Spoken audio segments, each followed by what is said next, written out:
I'm not saying he's going to get drafted that high. In this video, we'll be discussing Barrett Hayton. Hayton is a player who, upon seeing Craig Button's final draft rankings, is stirring up more and more discussion. Because on Craig Button's final draft rankings of 2018, the list goes, as some would expect, Darlene Svechnikov-Zadina as 1, 2, 3, Brady Tkachuk is number 4, which isn't too surprising, but then things start to get a little bit interesting.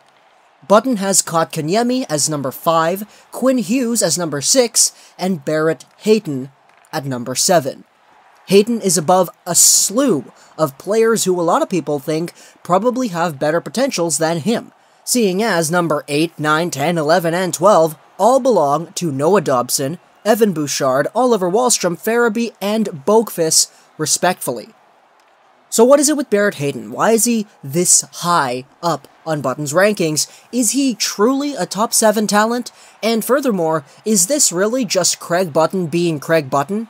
Because, let's face it, Button's a guy who's never really been on the face of the commonplace view in terms of his own rankings. Considering the fact, of course, that if we go through the past, Button was the guy that had Virtanen as a second-round pick.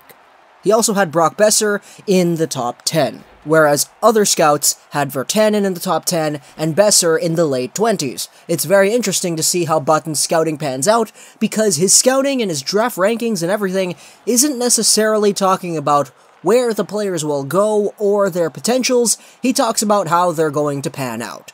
Because a guy like Virtanen, we all know that Virtanen had elite first-line potential, it's just that the likelihood of him succeeding and fulfilling that potential was slim, and as we're looking at it right now, definitely not there.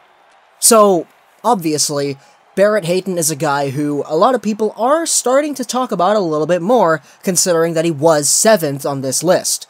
Button has him panning out as a better NHLer than Boqvist, Wahlstrom, Farabee, Bouchard, Dobson. That's kind of interesting, and it really begs the question, what exactly is Barrett Hayton's potential? If you look at Barrett Hayton and his most recent season, he was a player of the Sault Ste. Marie Greyhounds. The only thing was, he wasn't necessarily one of the most relied upon players. He was just under a point per game with the Greyhounds this past season, but, as I said, there were a lot of really good players playing for the Greyhounds this year. Hayton was also listed on the second line. Morgan Frost, Philadelphia Flyers prospect and number 1 center of the Greyhounds, grabbed himself 112 points in 67 games played. That's incredible.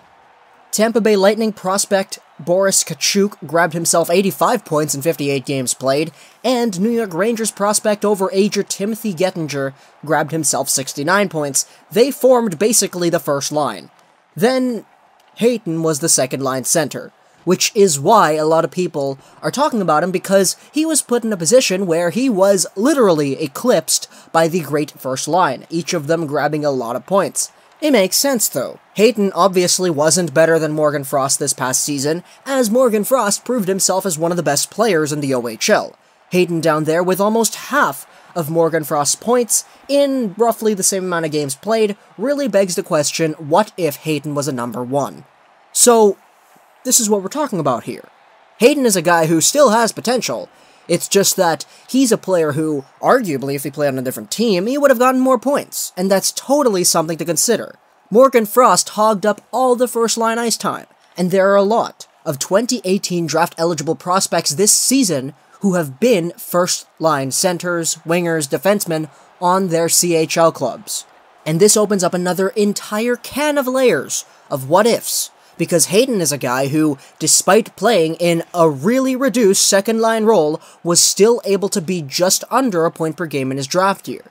He was surrounded by all these really great stars that the Greyhounds had, and he was still able to grab himself a lot of points and develop his draft stock as well. So why exactly does Button have him as number 7? Barrett Hayton as a player is a player who plays a two-way game. That's kind of obvious considering the fact that he was just under a point per game, and he was a plus 24 on a good Greyhounds team. Barrett Hayton models his game basically after Patrice Bergeron, as all two-way players do. As a center for the Greyhounds, 6'1", 185 pounds, he's a guy who possesses a nice, solid frame in order to play in the NHL. He's a really good two-way player, he backchecks well, and he's got some really nice quality hands. He's able to slow the game down in a way that I actually agree with. This is not the same slow the game down that I don't like with Evan Bouchard. This is the slow the game down where Hayton is able to casually maneuver his way around guys and analyze the ice.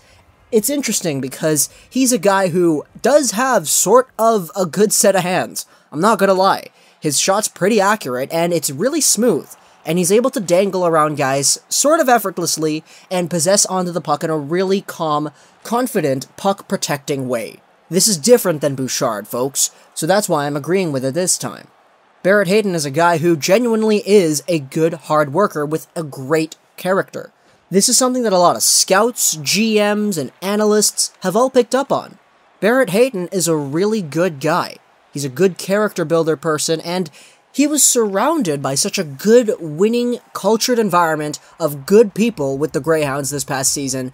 His character is definitely a big plus for any NHL team that drafts him. On top of this, he genuinely was a good point producer.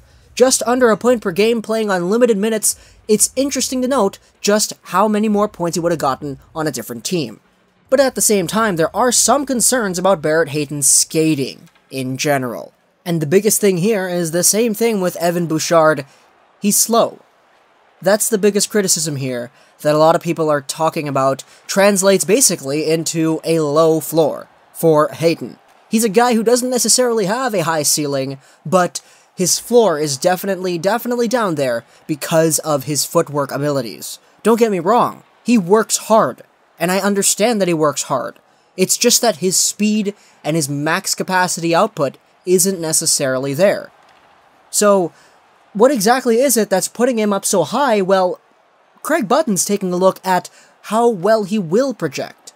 And Barrett Hayton is a guy who, in my opinion, is sort of a safe pick. And I say sort of because if he was faster, he would have been a safe pick. But in terms of everything that's coming together to formulate this player right here, Barrett Hayton isn't necessarily a guy who you could say is definitively going to be at least a third-line center.